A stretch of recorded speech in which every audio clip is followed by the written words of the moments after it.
Low topic is hepatitis B. आइए जानते हैं हेपेटाइटिस बी क्या है ना। Hepatitis B virus is a DNA virus belonging to the head DNA unit causing hepatitis B in a human. Hepatitis is a viral infection that attacks the liver and can cause both acute and chronic. तो ये hepatitis B एक viral infection है और ये सूजन के कारण ही होता है और हेपेटाइटिस बी के कारण ही होता है ना। और ये डीएनए सेल्स के साथ घुल जाता है और ये लिवर में अटैक करता है। ये दो तरह से हो सकता है, एक्यूट हेपेटाइटिस और क्रोनिक हेपेटाइटिस डिजीज। आइए देखते हैं इसका क्लिनिकल फीचर। तो acute hepatitis B short duration के लिए होता है और ये इसका इंक्यूबेशन पीरियड 45 to 120 डेज के लिए होता है। एक्यूट हेपेटाइटिस बी कुछ ही महीनों में ठीक हो जाता है, जबकि chronic hepatitis B long duration है और ये लॉन्ग टाइम के लिए रहता है, लाइफ टाइम के लिए रहता है। और 20 to 30% लोग जिनको क्रोनिक हेपेटाइटिस बी होता है उनको आगे जाके सिरोसिस ऑफ द लिवर में परिवर्तित हो जाता है। लेकिन अगर एक्यूट हेपेटाइटिस बी अगर बचपन में किसी को होता है तो 90% चांस रहता है कि उनको आगे जाके क्रोनिक हेपेटाइटिस बी में परिवर्तित हो जाता है। लेकिन अगर हम अडल्ट की बात करते हैं तो अडल्ट में 5% चांस रहता है कि उनको आगे जाके क्रोनिक हेपेटाइटिस बी हो पाए। आगे हम देखते हैं सिम्टम्स।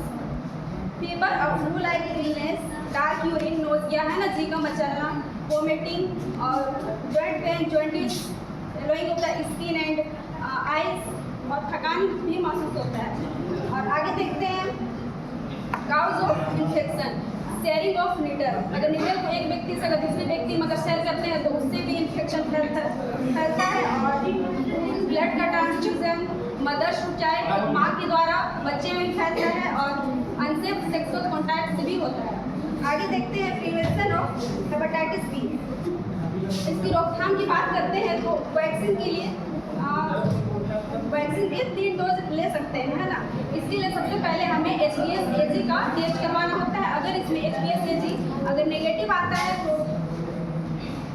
इसमें तीनों डोजेज लगते हैं। लेकिन अगर HBsAg अगर पॉजिटिव आता है तो उसमें वैक्सीनेशन काम नहीं करता है।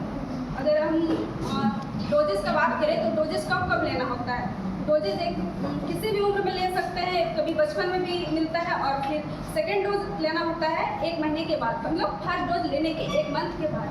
अगर थर्ड डोज की बात करें तो थर्ड डोज हमें 5 to 6 मंथ के बाद ही लेना होता है ना। आगे देखते हैं हेपेटाइटिस बी का ट्रीटमेंट।